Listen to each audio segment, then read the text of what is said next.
Bien, bien, muy bien. Buenas tardes. Reciban todos ustedes, como siempre, a esta hora, un afectuoso saludo de parte nuestra. Gracias por seguirnos. Gracias a la verdad por sus oraciones. Gracias porque, aunque son unos tiempos donde, como lo hemos venido experimentando, estamos en confinamiento, en un tiempo de aislamiento, esto ciertamente preventivo también. Pues la palabra de Dios, volvemos a insistir, como hasta ahora no está presa, amén, no está presa. Así que para todos los que están viendo, los que empiezan a conectarte en este tiempo, de verdad, buenas tardes a todos. Nuestra oración seguirá siendo que el Señor les continúe bendiciendo grandemente a ustedes y a sus familias, amén. Amén. Así que esa es nuestra oración. Esperamos verlos pronto. Esperamos podernos dar un fortísimo abrazo de afecto, de entrañable cariño, como siempre, porque extrañamos, sí, a la verdad, extrañamos la congregación, extrañamos esos tiempos de adoración, de alabanza. Pero bueno, aquí estamos, con nuestro Rey de Gloria, haciendo que la palabra corra. A todos buenas tardes, de verdad, buenas tardes. Y pues qué bueno que sigamos en nuestro espacio, aprovechando bien el tiempo, y continuamos hoy con, si ustedes sabían y me lo permiten, con la vida de Elías, o sea, una parte de la vida de Elías. Es un mensaje ciertamente que para este tiempo ha marcado nuestra mente y nuestro corazón, sabiendo siempre que es nuestro Dios, nuestro Rey, el que tiene todo el control y es soberano. ¿Ustedes creen, amados hermanos, que si 700 años antes de Cristo, que estamos hablando es el tiempo de Elías, siglo VII antes de Cristo, hubiesen existido la revista Newsweek, la Times, People y toda esta serie de medios impresos, o estuviese el YouTube o el Twitter o el Instagram, ¿ustedes creen que muy seguramente el nombre de Elías se hubiese publicado y se hubiese hablado de Elías? Voy a empezar con esa pregunta. Bien, voy a empezar. Así que mi amado hermano, y antes de continuar con este tiempo, porque es un tiempo que Dios nos da, es un tiempo que Dios nos permite. Vamos a orar, ¿está bien? Vamos a orar porque a la verdad yo soy un ser insuficiente, falible y muy limitado. Pero en cambio, la palabra del Señor, es infalible, ilimitada y en ella todo es suficiente. Amén. Así que vamos a orar pidiéndole al Espíritu Santo del Dios Altísimo que nos asista en este tiempo, nuestra mente, nuestro corazón, y para que tu palabra pueda ser predicada con pureza, con limpieza, para que tu palabra aliente nuestros corazones, nuestro espíritu, Señor, y que en el nombre de Cristo Jesús, Señor, que en el nombre de Cristo Jesús siga corriendo tu bendita palabra, para que a la verdad, Señor, seamos usados como instrumentos, Señor, útiles en tus manos para llegar a otros, Señor. Padre, los que están pendientes en este tiempo por conectarse o están en este tiempo tratando de hacerlo, por favor, en el nombre de Jesús, que puedan estar con nosotros, porque les extrañamos a todos, Señor. Bendice cada familia, bendice cada hogar y guárdalo, Señor. Gracias te damos, Señor, en Cristo Jesús. Amén y amén. Bien, vuelvo a hacerles la pregunta, mis amados hermanos.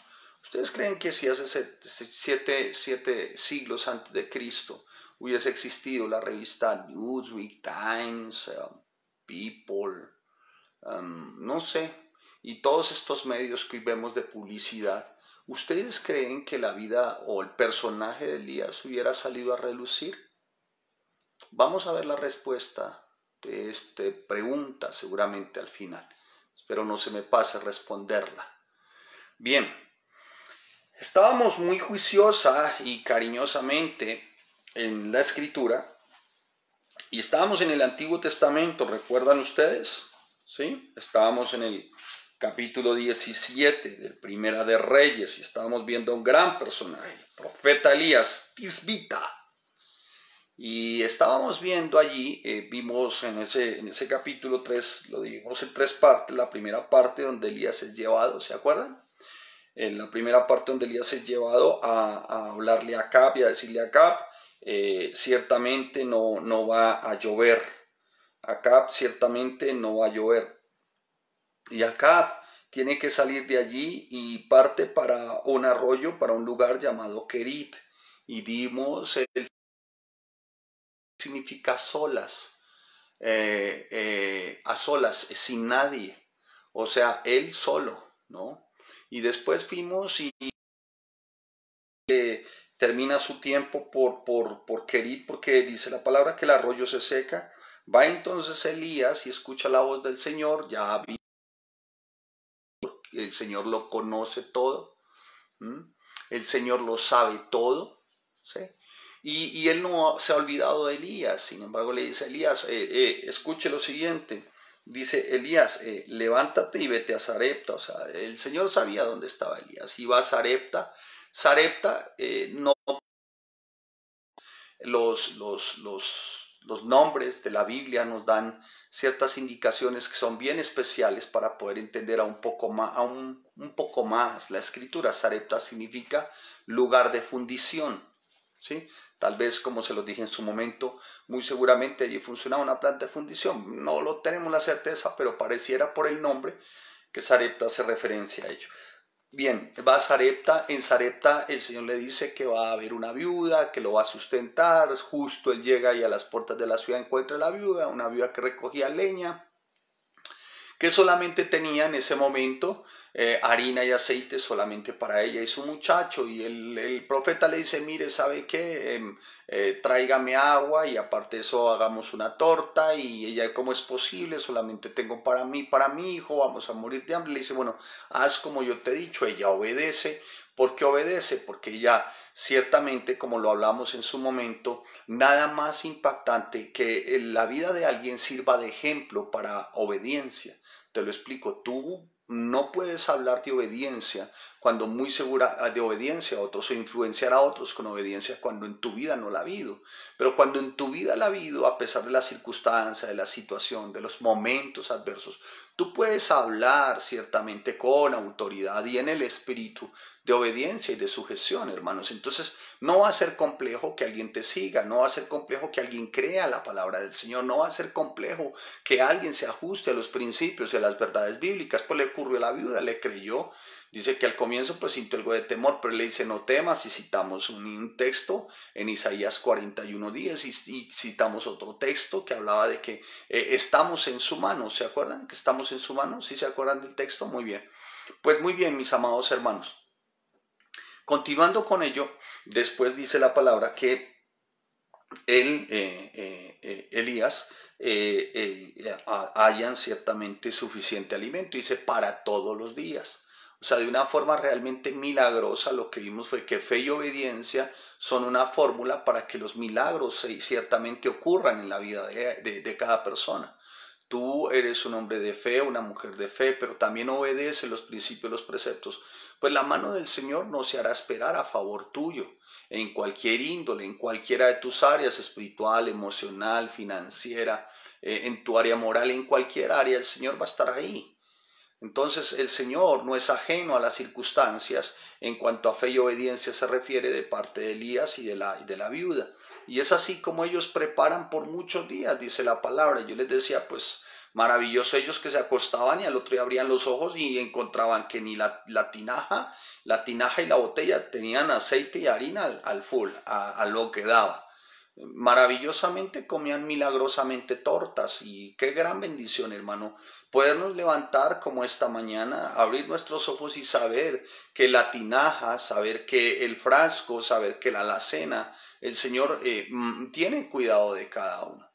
Y Él va a tener cuidado siempre de cada uno de los suyos. Amén, mis amados hermanos. Así que, bien, después lo que ocurre es que la otra parte, la primera parte ya se la describí, la segunda igual, y la tercera parte tiene que ver con la muerte del hijo de la mujer, en la cual donde él habitaba.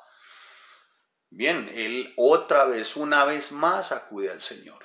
Una vez más acude al Señor, una vez más Elías sabe que no hay otra fuente, no hay otro lugar, que yo se los describí en su momento como el escritorio de Dios. ¿Se acuerdan? Que les dije, Elías tenía muy claro, y Elías va y le dice, Señor, mira, por favor, vuélvele a este muchacho su alma. Y en un acto, siempre, en un acto de fe, en un acto de confianza, en un acto de obediencia, Elías solamente recurre a su Dios. Hasta ese momento, Elías siempre demuestra recurrir a su Dios. Y cuando tú ves toda la vida de Elías, él está recurriendo a su Señor. Y este no es la excepción, él recurre a su Señor en este tiempo. Y va donde su Señor y le dice, Señor, devuélvele a este joven su alma. Efectivamente, se cumple. Y después, al final del capítulo, ustedes se dan cuenta que la mujer, la viuda, le dice, verdaderamente eres un profeta de Dios. Realmente sí. ¿Y por qué? Porque no solamente ocurre el milagro, sino que él con la sencillez y la humildad le dice, mira, ahí está tu hijo, mira, ya está vivo. Él no hizo alarde de que él era el gran profeta, el gran apóstol, de que los milagros eran por él y para él. No. En verdad fue tanta la humildad y la sencillez de Elías, que Elías lo único que hace es decirle a la mujer, mira, toma aquí a tu hijo, aquí está tu hijo. Y le dice, mira, tu hijo vive. Le dice en el versículo 23 del capítulo 17. Entonces la mujer le dice a Elías, ahora conozco que tú eres varón de Dios y que la palabra del Señor es verdad en tu boca. O sea, un hombre de Dios con una sencillez extraordinaria. Amén. Pero con una pasión y con un amor por su Señor, porque él todo el tiempo tenía muy claro, solo en su Señor podía verdaderamente hallar las respuestas a muchas cosas que muy seguramente le estaban ocurriendo. Puede que las circunstancias no estuviesen cambiando, o sea, su alrededor no estaba cambiando. Pero el Señor estaba haciendo que Elías viviera en medio de esas circunstancias. El Señor estaba haciendo que Elías viviera en medio de todo ese tiempo. Y sin embargo, la mano del Señor estaba con Elías todo el tiempo. La mano del Señor estaba con Elías todo el tiempo. ¿La circunstancia había cambiado? La respuesta es no. No había cambiado porque seguía a Acab y seguía a su terrorífica esposa Jezabel gobernando en aquel tiempo. Así que la situación alrededor no había cambiado. Sin embargo, y aunque la situación alrededor no era la mejor, no era la más idónea, el Señor tenía el control de todo en la vida de Elías para beneficiarle, para hacerle el bien siempre. Muy bien, y viene la segunda parte de nuestra enseñanza, que tiene que ver con Elías para el día de hoy. Y va del capítulo 18 y vamos a estar viendo el capítulo 19, pero lo vamos a hacer así rápidamente y nos vamos a detener en algunos aspectos claves para al final darle 4 características o 4 rasgos nuestros para este tiempo. ¿Amén? ¿Me acompañan? Muy bien, vamos ahí. Voy a leer inicialmente algunos versículos claves sin sacarlos del contexto, tratando de ser lo más limpio en nuestra exégesis para no ir a cometer errores absurdos y que nos lleve a un misticismo o a algo supersticioso indebido. Así que síganme por favor con atención. Dice la palabra: pasados muchos días vino palabra de Jehová a Elías en el 3er año diciendo: ve, muéstrate a Acab y yo haré llover sobre la faz de la tierra. Escuche. Después de que llega el versículo, de que llegamos al versículo 24 en el capítulo 17, del versículo 24 del capítulo 17 al capítulo 18, versículo 1, pasaron 3 años. 3 años. Y en el 3er año el Señor le dice: ve muéstrate acá y yo haré llover sobre la faz de la tierra. Usted sabe, hermano, ¿qué era ve y muéstrate a Acab? ¿Cómo así, Señor?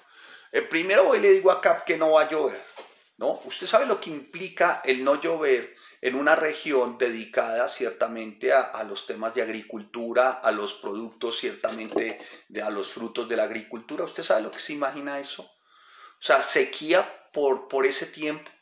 Eso significaba, hermano, no producto. Eso significaba, hermano, hambruna. Eso significaba, amado hermano, escasez. Imagínese de qué pudo haber culpado a Acab y su terrorífica mujer Jezabel a Elías. ¿De qué lo hubiesen podido culpar? De haber profetizado y haber sido el causante de semejante mortandad, de hambruna, porque seguramente había mortandad a causa de la hambruna tan terrible. Y el Señor le dice: ve y preséntate acá. ¿Cómo así, Señor? O sea, primero fui y me presenté, le dije que durante 3 años no iba a llover, me sacas de ahí, voy a un arroyo, se seca el arroyo, después me dices que me vaya para Sarepta. En Sarepta yo pensé que era una viuda rica la que me estaba esperando y resulta que no.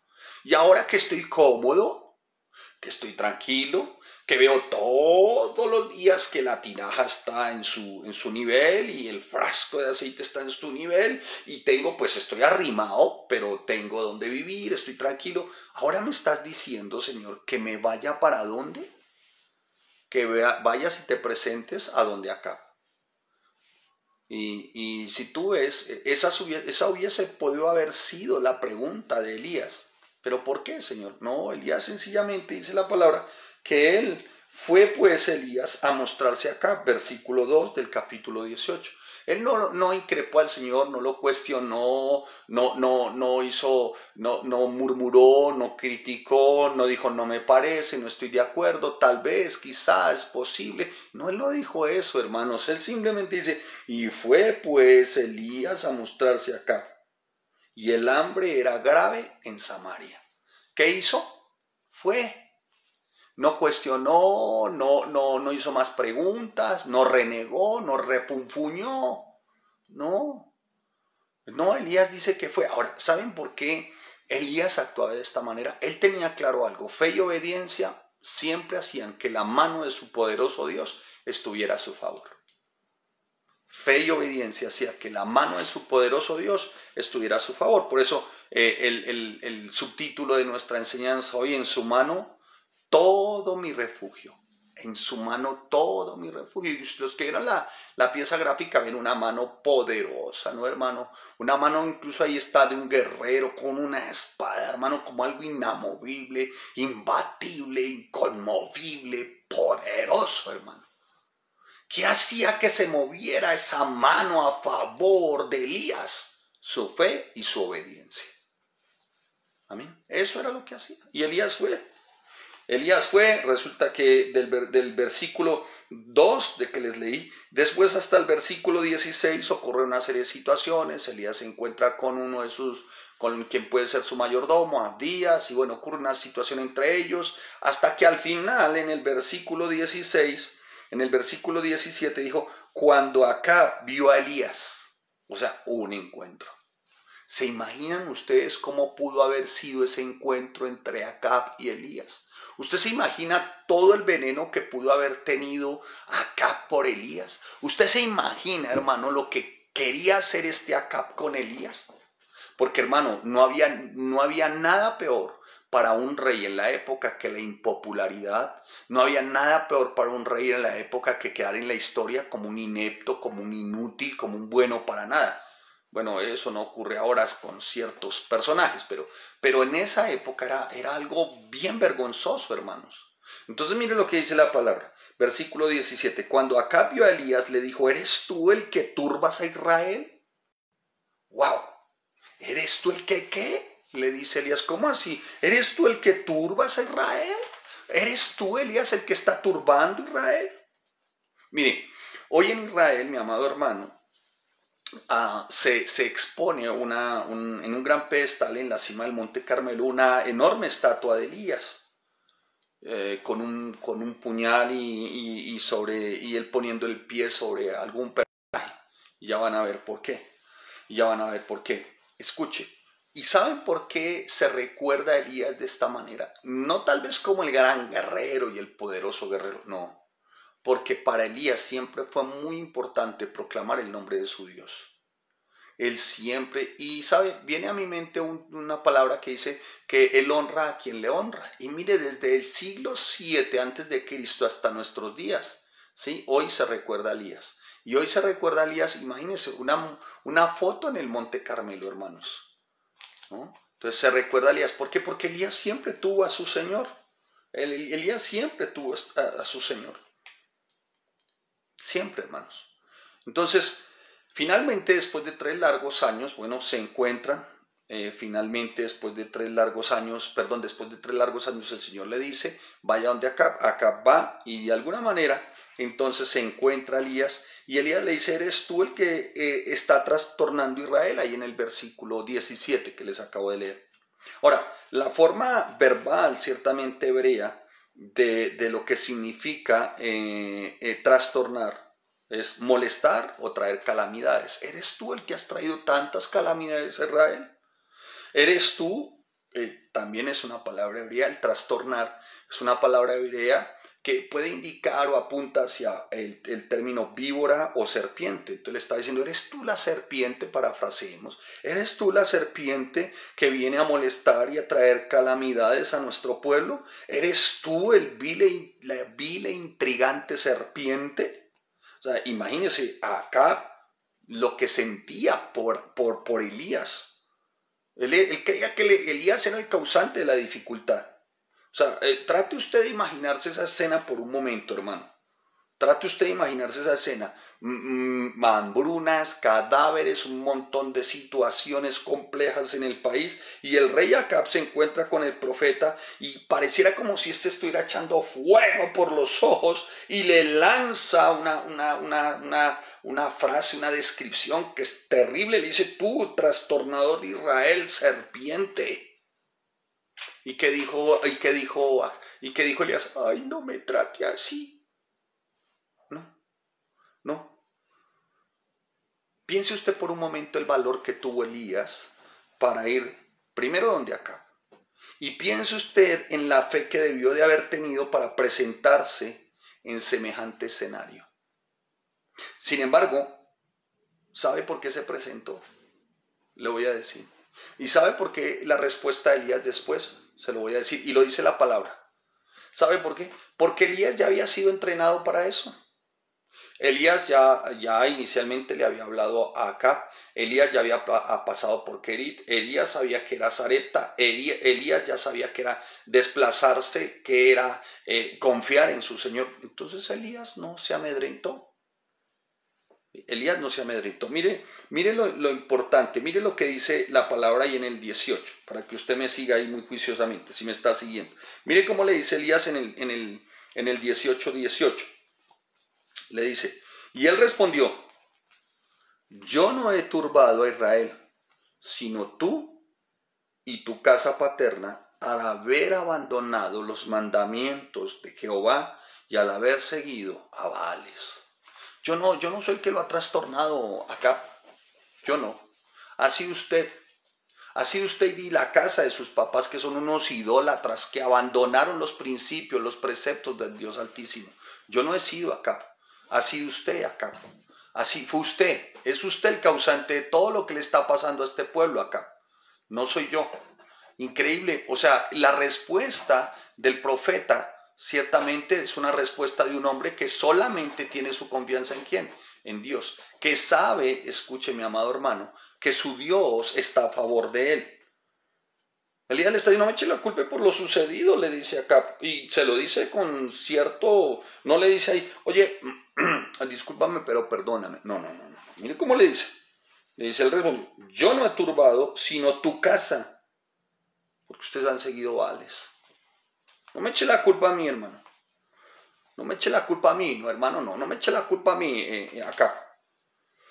Tú eres la razón por la que no hemos tenido lluvia. Dios ha represado los cielos, porque Dios ha represado los cielos, en otras palabras, porque tú has quebrantado sus mandamientos y tú has quitado su mirada de él y tú has levantado otros ídolos, tú te olvidaste de él, tú estás adorando otros ídolos y sabe, y Elías se mantiene ahí, no retrocede nada, se lo dice tal cual.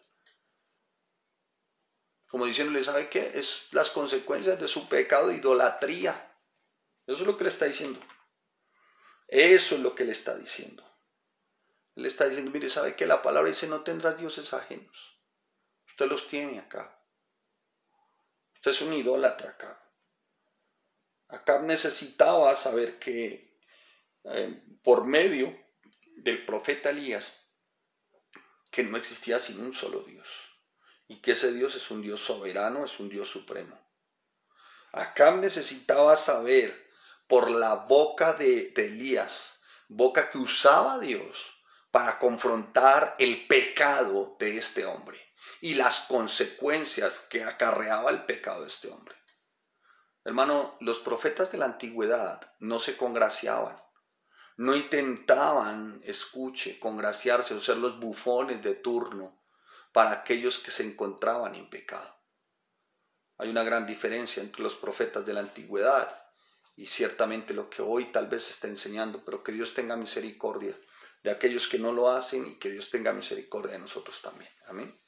Muy bien. Así que Elías en realidad lo que hace es, escuche, enfrentarlo, confrontarle su pecado. ¿Un pecado de qué? De idolatría. De idolatría. Entonces Elías le dice, mire, ¿sabe qué? Vamos a hacer una cosa, porque ¿cuál era la finalidad? Vamos a ver cuál era la finalidad. Entonces acá, miren, en el versículo 19, Elías le dice, envía pues ahora y congrégame a todo Israel en el monte Carmelo y los 450 profetas de Baal y los 400 profetas de Acera que comen de la mesa de Jezabel. ¿Sabes? Se mantenían de la idolatría. Su prioridad era el vientre, no les importaba ciertamente a quién sirvieran y abandonar a Dios. Pareciera como si se vivieran esas épocas. Muchos abandonan a Dios a causa de su vientre. Muchos abandonan a Dios a causa de estar pendientes de sus propias necesidades. Y no era el caso en ese tiempo, en ese tiempo no era el caso de Elías, pero sí el caso del pueblo, hermanos. El pueblo había cedido sus principios, preceptos, mandamientos por algo de vientre. Hoy pareciera como lo mismo, mucho milagro y poca palabra y más cosas externas que puedan ciertamente satisfacer antes que la verdad, los principios y los preceptos. Bien, sigamos, pero no es el caso hoy, no es el tema para hoy, sigamos. Entonces le dice, manda que se reúnan conmigo en el monte Carmelo, tu Israel, los 450 profetas de Baal, los 400 profetas de Acera, de la mesa, que comen de la mesa de Jezabel. Estoy buscando mi reloj. De la mesa de Jezabel. Bien. Le dice de la mesa de Jezabel, wow. Entonces le dice, de la mesa de Jezabel, mándelos. Los espero en el monte Carmelo a todos ustedes. Entonces los va, en otras palabras, los citan, van al monte Carmelo, se acercan allí, van al monte Carmelo, y acercándose Elías a todo el pueblo, escuche, dijo, ¿hasta cuándo claudicaréis vosotros entre dos pensamientos? Si Jehová es Dios, seguidle, y si Baal, id en pos de él. Y el pueblo no respondió nada. Ustedes se imaginan, hermano, el escenario. Un enfrentamiento. Los profetas de Baal, los profetas de Acera, Elías, el pueblo de Israel. ¿Sí?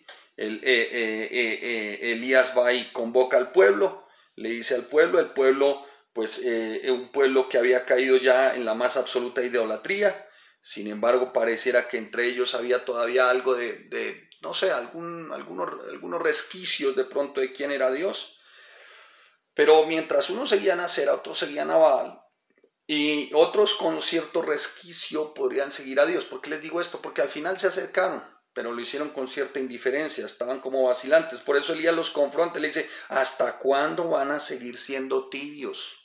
¿Hasta cuándo van a seguir dudando y vacilando? ¿Hasta cuándo? Vale la pregunta para hoy, para algunos.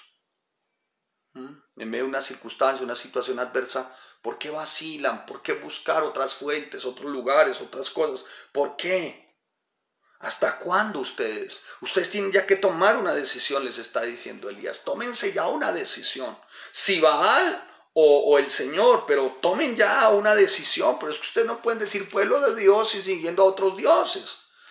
Y la gente no dijo ni una sola palabra. No respondieron a la pregunta como tan desafiante de Elías. No respondieron, no dijeron nada. Ni tampoco discutieron con él. ¿Saben por qué? Yo creo, se lo digo, que para alguien que sigue a Dios de lejos y que tiene otras prioridades, lo más fácil de hacer a la hora de tomar una decisión es no comprometerse. Eso es lo más fácil, hermano. Permanecer como pasivos y en una zona como neutral. No, yo soy neutral. Eso fue lo que hicieron. Se quedaron callados. Pero Elías, aunque pensó que el pueblo le iba a decir, sí, alabío, alabao, alabín, bombao, Elías, nuestro Dios. No, el pueblo se calló, fue indiferente. Y eso hubiera podido haber desanimado a cualquiera. Pero Elías no se desanimó, hermano. ¿Sabe por qué? Elías sabía cuál era su Dios. Wow. Elías sabía cuál era su Dios. Estaba solo. ¿Superado numéricamente? Sí. Haga cuentas. 400 más 450, ¿cuánto es? Ahí los que están ahí. 850. Más seguramente acá, 851. Más todo el pueblo. Hágame el favor, Chompiras. Y acá, ¿con quién estaba? Solo. Solo. Físicamente solo, pero sabía quién estaba con él. Él sabía quién estaba con él, por eso Elías no estaba amedrentado. Como dice, se estaba preparando Elías porque él sabía cómo era que iban a ser borrados del mapa. Él no sabía que eran sus fuerzas, ¿no? Como algunos se abrogan en ciertas cosas. No, Elías sabía. Elías sabía. Elías tenía un plan muy ingenioso. Iba a darles una prueba ciertamente innegable de que el Señor del cielo era el único Dios verdadero. Por eso, hermanos, entonces Elías volvió a decir al pueblo: solo yo he quedado como profeta de Jehová, pero los profetas de Baal hay 450 hombres, dennos pues 2 toros, escojan ellos un toro para sí, córtenlo en pedazos, preparé yo el toro, luego invocad vosotros el nombre de vuestros dioses y yo invocaré el nombre de Jehová, el Dios que responda con fuego. Ese es Dios. El plan de Elías era muy inteligente, muy inteligente. Pero a su vez era un plan justo y sencillo. Muy inteligente, pero justo y sencillo.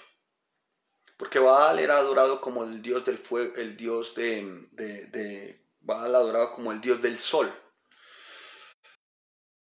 el que determinaban ellos como el fuego del universo y como el dios controlador absoluto de las cosechas, de la fecundidad de la tierra. Y tal vez, lo que pretendía Elías era darles a entender: todo está bajo la soberanía de Dios, absolutamente todo. No existe ningún otro Dios como Él. Así que el plan de Elías sería una prueba muy razonable para poderle mostrar a estos que estas deidades eran simplemente eso. Eran la raíz de su idolatría y que era una idolatría inútil. Ahora, ¿qué hizo el pueblo? Bueno, sí, está bien hecho. Como quien dice, hágale y al sol que más caliente, al sol que más alumbre, a ese nos... ¡Wow! Así como muchos, ¿no? Bien dicho, Elías. Hagámoslo así, respondió el pueblo unánimemente en el 24. 25 y 26. Siguieron el plan, Elías cumplieron sus instrucciones, pero cuando clamaron a Baal, nada sucedió, nada le respondió.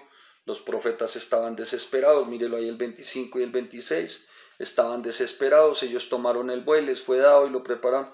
El versículo 26, 25 y 26 dice: entonces dijo a los profetas: escogeos un buey, prepararlo. Y aconteció a mediodía que Elías se burlaba, porque, escuche, ¿sabe qué ocurría en el 26? No le respondían.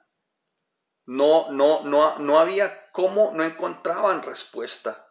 Empezaron a hacer una serie de situaciones, empezaron ciertamente a caer en unos estados de locura, ¿no? Porque entre más y más gritaban, mira, léelo y verá, vamos a empezar. Dice: entonces Elías dijo a los profetas de Baal: escogeos el buey, un buey, y preparadlo vosotros primero, pues sois lo más, invocad el nombre de vuestros dioses. Y ellos tomaron el buey, prepararon la mañana y hasta el mediodía, ¿no? E invocaron el nombre de Baal desde la mañana hasta el mediodía, versículo 26, diciendo: Baal, respóndenos. Pero no había voz ni quien respondiese, entre tanto que andaban saltando cerca del altar que habían hecho. Y aconteció que al mediodía, o sea, como 4 o 5 horas después, que Elías se burlaba de ellos, diciendo: gritad en alta voz, porque Dios quizá está meditando, tiene algún trabajo, o va de camino, o duerme. Y ellos clamaban a grandes voces, se zanjaban con cuchillos, con lancetas, conforme a su costumbre, hasta chorrear sangre sobre ellos. Pasó el mediodía y ellos siguieron gritando frenéticamente hasta la hora que ofrecer ese sacrificio, pero no hubo ninguna respuesta, ni quien respondiese. Versículo 29. No había quien respondiese. Usted se puede imaginar esta escena. Usted se puede imaginar a Elías así, no sé, o sentado, o recostado a un árbol, y diciéndole: oiga, ¿qué pasa? ¿Qué ocurre? ¿Qué está ocurriendo? ¿Su Dios no le responde? ¿No será que se fue de viaje? ¿No será que está ocupado en otras cosas? Ahí la palabra hebrea dice meditando, una palabra, meditando. Meditando sugiere que Elías quiso decir que su Dios estaba inmerso en otros pensamientos y que estaba preocupado en otras cosas. Oigan, señores, tal vez está meditando, o sea, está ocupado en otras cosas. Hoy no tiene tiempo. Ahora, hay un autor de un comentario bíblico del Antiguo Testamento, el doctor Ron Allen, y él describe esta ridiculización que le hace Elías a los profetas de Baal. Él se lo describe de esta manera. Mire, en el término de la idea de que Baal podía encontrarse meditando, él lo describe de esta manera en cuanto al término meditar. ¿No será que su Dios está buscando un retrete celestial? O sea, ¿no será que su Dios está buscando un baño y por eso no los escucha? Eso es más o menos lo que quería decir, ¿no? Es más o menos, ¿no? O sea, una intención burlona de Elías, ¿no?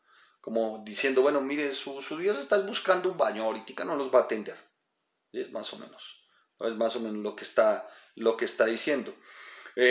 Otros pueden estar diciendo, otros dan la interpretación o pueden estar diciendo que su Dios estaba dormido. ¿No será que lo cogiste dormido? ¿Está en su tiempo de siesta? ¿No será que está en su tiempo de siesta? ¿No será que está en su tiempo donde no hay que molestarlo? Imagínense ese espectáculo, hermano. Unos dementes corriendo alrededor, zanjándose el cuerpo, haciendo una serie de situaciones, y Elías en una confianza extrema. Elías en una confianza extrema, completamente extrema. Versículo 30. Entonces dijo Elías a todo el pueblo, acercaos a mí. Todo el pueblo se le acercó y arregló el altar que estaba arruinado. ¿Qué hizo? Lo primero que hizo Elías cuando ya después, pasado el mediodía, no hubo ninguna respuesta, lo primero que hizo Elías no fue decir, bueno, ahora sí, vamos a ver cómo es el tema. ¿Cuántos son? ¿Cuántos quedan? No. Lo primero que hizo Elías fue darle un ejemplo al pueblo de lo que primero se debería de reconstruir, de edificar, era un templo para Dios. Era un lugar para Dios, un altar para Dios. O sea, lo que Elías les quería decir, mire, primero, antes que tomemos cualquier otra acción, primero adoremos y alabemos a nuestro Dios. O sea, hizo reconstruir el altar del Señor que había sido destruido durante el periodo de idolatría en la tierra de Israel. Y mire lo que dice, y todo el pueblo se le acercó y arregló el altar del Señor que estaba arruinado. Y tomando Elías 12 piedras representan las tribus de Israel. Tomando 12 piedras, entonces dice la palabra, tomando esas 12 piedras, que es el número de las tribus de los hijos de Jacob, o sea, la tribu de Israel, el cual había sido dada palabra de Jehová diciendo, Israel será tu nombre. Edificó con las piedras un altar en el nombre de Jehová, después hizo una zanja alrededor del altar en que cupieran 2 medidas de grano. Bueno, y ahí empieza a contar la palabra, cómo es que empieza él a hacer su trabajo, cómo es que empieza él ciertamente a preparar todo para que antes de que cayera el fuego del cielo, antes de que se cumpliera lo que se dijo, ¿no? Lo que el Señor le había dicho, primero estaba pendiente Elías, lo primero, de levantar el altar del Señor. Amén.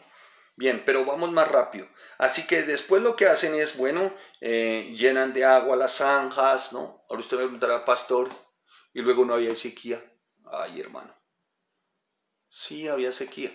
Pero lo que pasa es que del Monte Carmelo al mar Mediterráneo hay un espacio de tierra que permite ir y volver por agua, ¿no? Al fin y al cabo agua, salada o lo que sea, pero al fin y al cabo agua, sí. Entonces manda a traer agua del Mediterráneo que está cerca. Traen el agua para poderla humedecer la madera y bueno, todo lo que se dice allí. Y cuando llega la hora de presentar, de ir a presentar, dice la palabra en el versículo 36, mira lo que dice. Cuando llegó la hora de ofrecer el holocausto, se acercó el profeta Elías y dijo, Jehová, Dios de Abraham, de Isaac y de Israel, se hoy manifiesto que tú eres Dios en Israel y que yo soy tu siervo y que por mandato tuyo he hecho todas estas cosas. ¿Sabe qué hizo antes de ya que el fuego cayera y pasara todo lo que tenía que ocurrir? Elías oró. Elías oró. Y Elías le dijo, ¿sabe qué, Señor? Tú eres el Dios de Abraham, de Isaac y de Israel. Y yo soy tu siervo. Y le dice en el 37, respóndeme, Señor, respóndeme, para que conozca este pueblo que tú, oh Señor, eres el Dios, y que tú vuelves a ti el corazón de ellos. primero Dios, primero su Señor. Elías pensó primero en su Señor. ¿Sabe? Elías no decretó, no declaró, no arrebató. No, Elías primero fue a su Señor y reconoció a su Señor como el soberano. Y Dios respondió la oración de Elías. Pero no hizo descender fuego, sino que más importante aún, lo que buscaba Elías era que se volvieran los corazones del pueblo a Dios. Amén. Y que librara a la nación de todos estos vales. Eso era lo que anhelaba Elías, porque así está la oración. Señor, que se vuelvan los corazones de todos ellos a ti. ¿Sabe qué es nuestra oración para este tiempo, hermano? Tal vez no estamos pasando el mejor tiempo, hablándolo en la parte económica, en las economías mundiales, en muchas situaciones, pero sabes que tu oración debe ser por tu país. Sabes que tu oración debe ser por todas las personas que hoy no han vuelto su corazón a Dios. Sabe que esa debe ser nuestra oración. Tú oras por tu país, tú oras por tu ciudad, tú oras por las personas, tú estás involucrado en una oración intensa verdaderamente. Tú estás levantando un altar para Dios todos los días. Y orando por tu nación, estás orando por el presidente. Él no es cristiano. Ay, a ver, hermano, es el gobernante que a Dios le plació poner. Tenemos que orar por nuestro presidente. Clamar, Señor, dale sabiduría a este hombre, guarda a su familia, guarda a su esposa. Usted sabe cómo puede, usted póngase por un momentico, un minuto en los zapatos de este hombre. Yo no estoy hablando de política ni nada de estas cosas, pero se imagina los tiempos angustiosos de él, de su esposa, de su hija. ¿Se imagina todo lo que puede estar ocurriendo y en este tiempo? ¿Usted ora, hermano? Eso fue lo que hizo Elías. Eso fue lo que hizo Elías, mis amados hermanos. Y la respuesta no se hizo esperar. Algunos dirán, bueno, ¿y la respuesta? ¿Y qué ocurrió? Escuche lo que dice. Entonces dice, bueno, ocurrió que cayó fuego de Jehová y consumió el holocausto y las piedras y el polvo y aún lamió el agua que estaba en la zanja. Versículo 39, viéndolo el pueblo se postraron y dijeron, Jehová es el Dios, Jehová es el Dios. Entonces Elías le dijo, prended a los profetas de Baal para que no escape ninguno. Y ellos los prendieron y los llevó Elías al arroyo de Sición y allí los degolló. ¡Wow! ¿A cuántos, hermano? Uy, ese Elías sí era malo, ¿no? No, hermano. Lo que ocurre, hermano, y usted puede pensar que seguramente fue un acto extremo de parte de Elías. Pero ¿qué pensaría usted si un médico llega y dice, mire, a un paciente le dice, mire, he encontrado algunos tumorcillos, algunas miomas cancerígenos, solo algunos? He encontrado hay varios, pero voy a sacar solamente 2 porque me da pesar con los otros 35 que tiene ahí. ¿Qué pensaría usted de ese médico? Es lo mismo, hermano. Había que extirparse, hermano.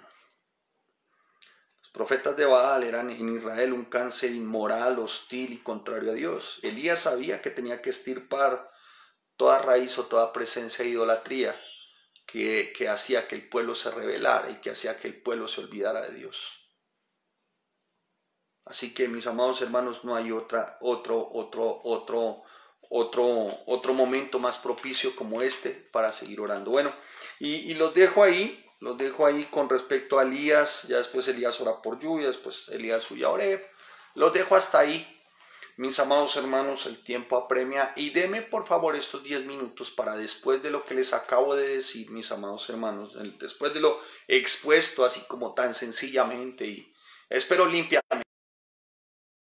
Tenemos 4 aspectos importantes que nos pueden servir para nuestra vida hoy con respecto a lo que hemos visto en el Antiguo Testamento, aquí en Primera de Reyes y la vida del profeta Elías. 4 aspectos. Amén. Vamos a ver 4 aspectos. El primer aspecto, hermano, porque a la verdad es una historia inolvidable, ¿o no? Es una historia inolvidable, hermano. Y son lecciones que el Señor deja y quedan escritas para que aprendamos. Gracias a Dios por este capítulo de la vida de Elías, por estos, la verdad que los hemos visto. Así que encuentro yo 4 aspectos, vuelvo y le repito, importantes para nuestra vida hoy. El primero, mire hermano, Elías estaba seguro de que estaba haciendo la voluntad de Dios. Elías estaba convencido de que lo que estaba haciendo era lo que Dios le había dicho. Amén. Y cuando una persona, cuando un creyente, cuando uno nacido de nuevo, cuando un hijo de Dios tiene claro eso, hermano, es invencible ante cualquier situación, circunstancia, por muy adversa que sea. Primer aspecto. Cuando estamos seguros de que estamos dentro de la voluntad de Dios, somos invencibles. ¿Y por qué? ¿Por nuestra mano? No, por su mano. Su mano poderosa. Su mano poderosa a favor nuestro. Nada nos vuelve tan inseguros, nada puede volver a alguien tan vacilante como el no tener la certeza de que está dentro de la voluntad de Dios. Pero nada puede ser más alentador y fortalecer la convicción. Nada puede tenerla de que estamos dentro de la voluntad de Dios y que no importa cuáles sean las circunstancias, no importa lo que pase, vamos a podernos mantener firmes. Podemos quedarnos, hermanos, sin trabajo, podemos quedarnos, tal vez, no sé, hermano, enfrentar situaciones amenazantes, pero si estamos dentro de la voluntad de Dios, hermano, podemos tener todas las prohibiciones en contra nuestra, pero sabemos que estamos dentro de la voluntad de Dios. Nada nos va a milanar, nada va a hacer que mengue, nada va a hacer, hermano, que nos inclinemos ante dioses, nada va a hacer, hermano, que desistamos, nada va a hacer que hacemos que negociemos, nada va a hacer que disminuyamos, que menguemos la palabra, el evangelio, nada, hermano, ni nada va a hacer que volvamos atrás. Amén. Mire, la fórmula es sencilla, hermano. Para los que saben y los que... La ecuación es sencilla. Eran 850, ¿cierto? 400 y 450. Hermano, voy a decir, la ecuación es muy sencilla. Eran 850 contra Elías. ¿Sí? Sí. Muy bien. Entonces vamos a hacer la ecuación. Eran 850 contra 1 más Dios. ¿Me hice entender? Son todas las circunstancias que hoy nos rodea, todo lo que hoy nos ocurre, que se levantan como enemigos, no sé cuáles serán en tu caso, como enemigos feroces, como fieras salvajes, no sé cuál sea tu caso, hermano, no lo conozco, pero te voy a decir algo hoy, hermano. Son todos esos enemigos en contra tuyo. Y tú estás solo. Tus enemigos y tú, más Dios. Suficiente, hermano. Suficiente.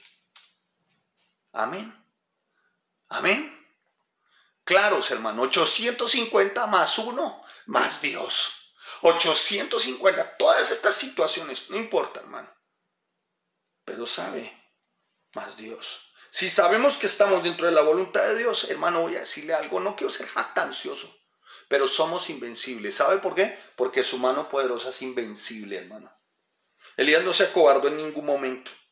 Y si usted ve en estos pasajes, él habla hasta 6 o 7 veces, y cada vez que lo hace es para dar una orden.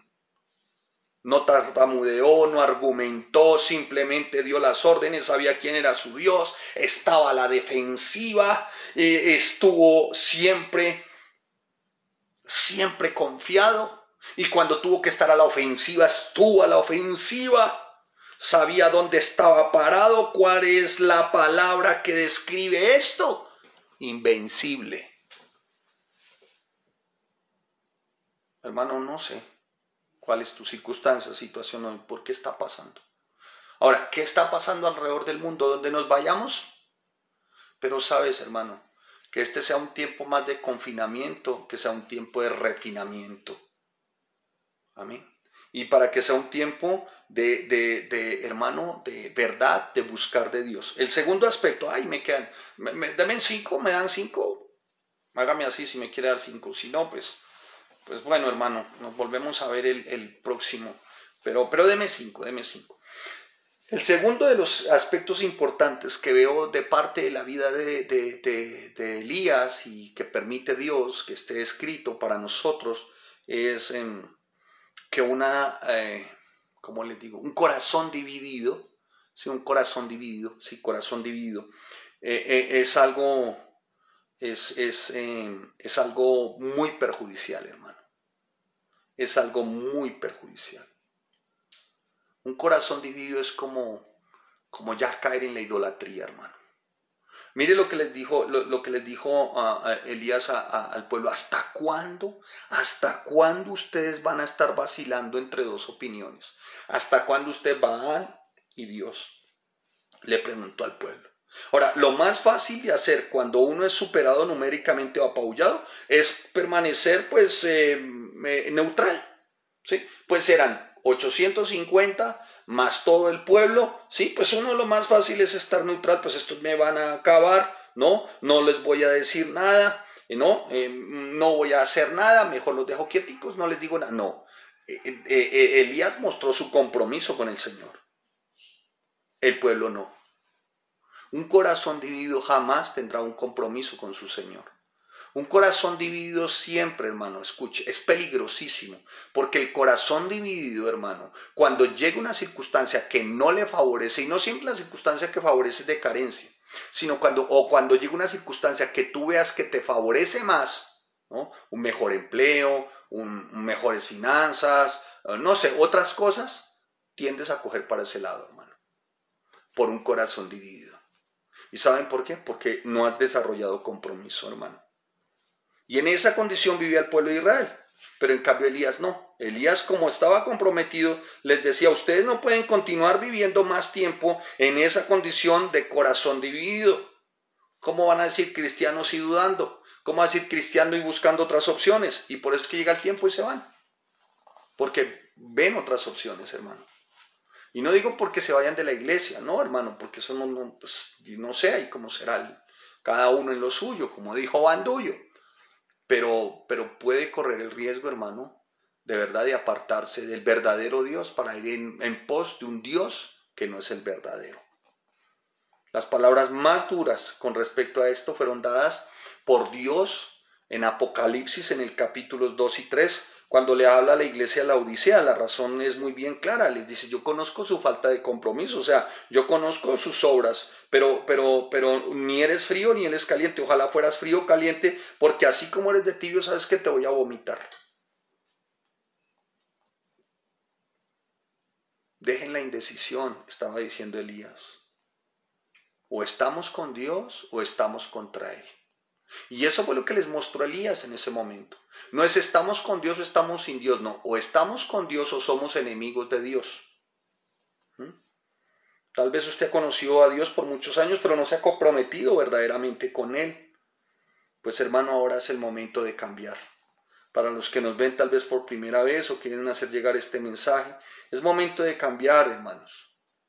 Y ustedes, los que han estado en la iglesia, los que han venido ciertamente diciendo yo amo a Dios, yo creo en Dios, hermano, deje de ocultar su amor por Cristo, que desarrolle su compromiso con Él, que este sea el tiempo para contárselo a todo el mundo. Hable devotamente de su fe en Cristo, hágalo sin temor, hermano, hable de Cristo, hermano. Hay tantas maneras estratégicas como Dios puede utilizarte en este tiempo por los medios.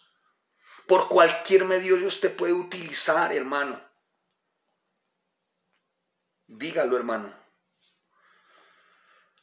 Dígalo y hable de Cristo, hermano. Si siente que disminuye ciertamente en alguno de sus hermanos de la iglesia, si siente que disminuye su fuego, digámoslo así, o su apasionamiento espiritual, y si usted ve que ciertamente hay alguien que esté disminuyendo en su fe, hermano, dígaselo, hágaselo saber, hermano. No se porte como un neutral, hermano.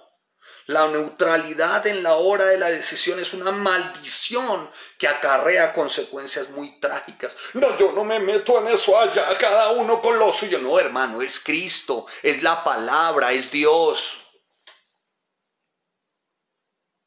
Elías pudo haber dicho, no, Señor, yo estoy aquí con la vida, yo no me meto con allá ellos. No, allá ellos no, es que es Dios, hermano. El tercer aspecto que veo para nuestro tiempo es que nuestra herramienta o nuestro poder, nuestra herramienta o nuestra arma mejor, más efectiva es la oración. Cuando Baal fracasó y Dios se disponía a hacer su trabajo, la oración fue el único instrumento que Elías utilizó, ¿se acuerdan? Y levantó un altar. ¿Se acuerdan, hermano? Si todo lo demás falla, la oración no falla, hermano. ¿De acuerdo? Elías utilizaba siempre la oración como un instrumento, como el único recurso. La oración en la vida de Elías era su primer recurso. Debe ser la nuestra, hermano. Orar, orar y orar. Permíteme que te haga una pregunta y respóndeme sinceramente. ¿Oras tú personalmente? ¿Tu oración es bíblica? ¿Cuánto tiempo destinas en la oración?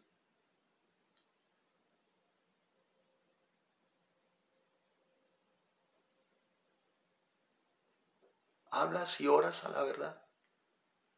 ¿Oras por los gobernantes, por tus pastores, por la iglesia, por esta preciosa tierra Colombia? Voy a hacerles una confidencia, ya que no son tantos. Hoy escuché un tema secular de música, un secular de música. No soy dado a esto, pero hoy escuché un tema secular de música, no soy muy dado a estas cosas. Y se llama Colombia, Tierra Querida, se lo escucha la Orquesta Filarmónica. Y voy a decirles algo, amados hermanos, lloré. ¿Oras por tu tierra, por tu Colombia? ¿Sabe? Yo creo que esta es tierra bendita, hermano. Ahora entiendo por qué no nos fuimos con mi esposa, por qué no estamos en otro lugar.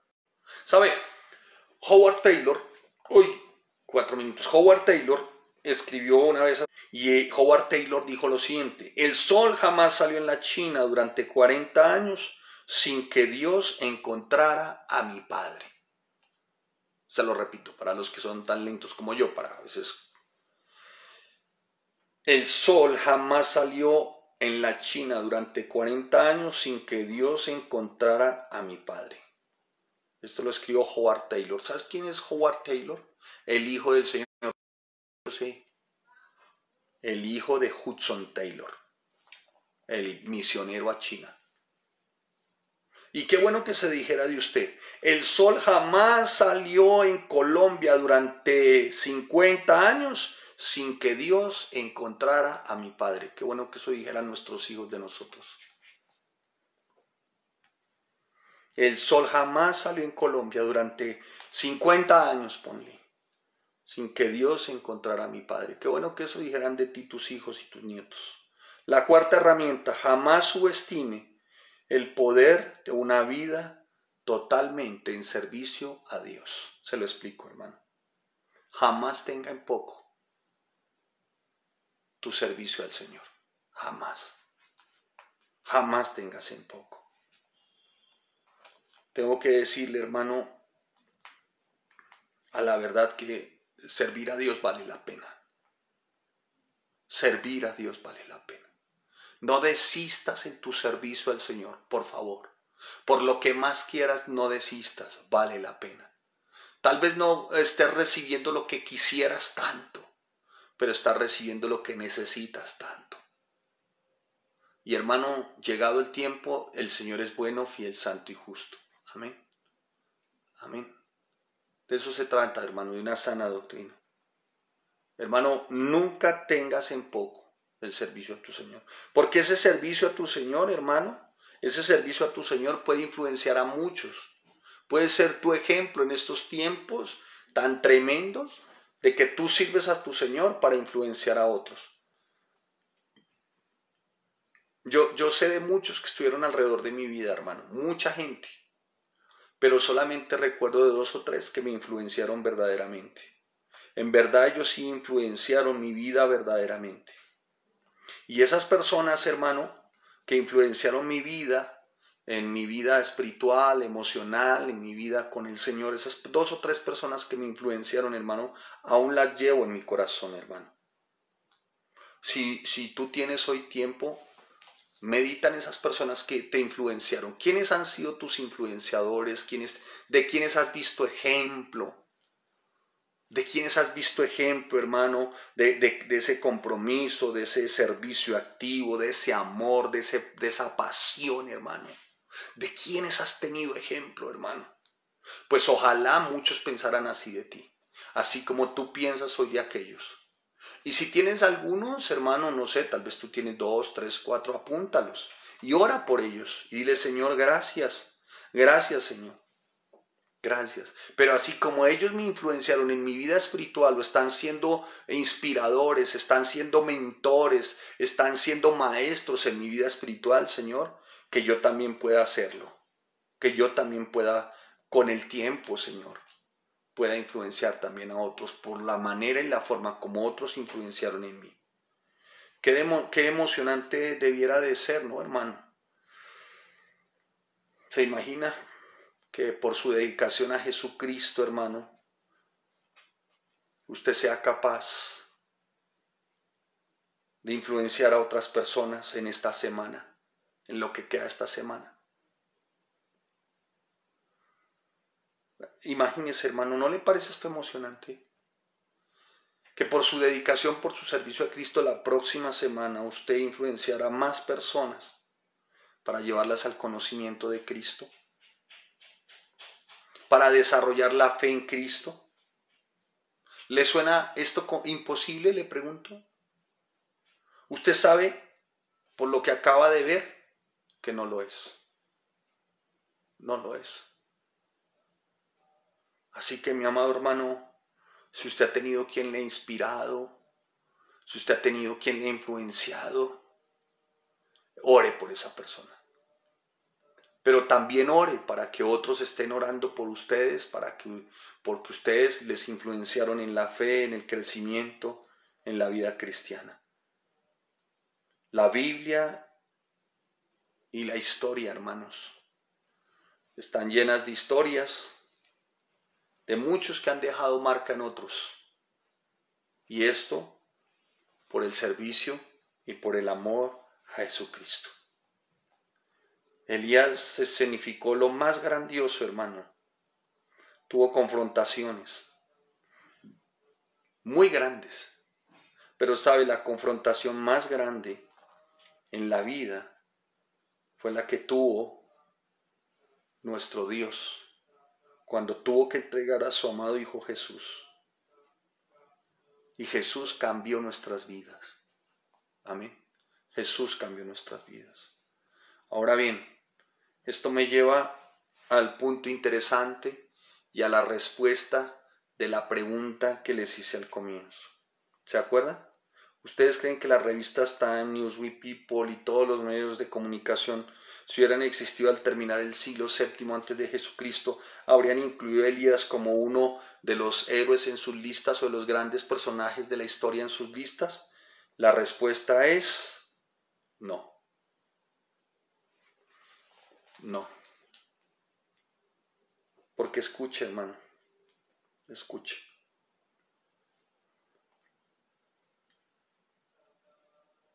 Esto lo que denota es que los que marcan ciertamente una diferencia espiritual y los que caminan con Jesús, los que tienen la mayor influencia en cuanto a fe y en cuanto a Jesús sobre los demás, jamás serán recordados por el mundo, ni por las cosas del mundo. Pero escuche, pero sí ciertamente recibirán una recompensa de parte de Dios. ¿Se imagina usted cuál es la recompensa que le espera a Elías?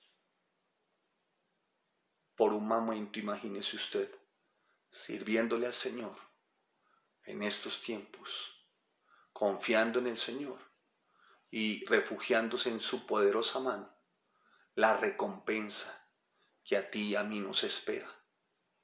Padre, te damos gracias y te bendecimos y te damos toda la honra y la gloria, Señor. Gracias por este bendito tiempo, Señor. Y edifica en nosotros, Señor. Sigue levantando en nosotros nuestra adoración, nuestra alabanza, nuestro corazón, todo dirigido a ti, Señor.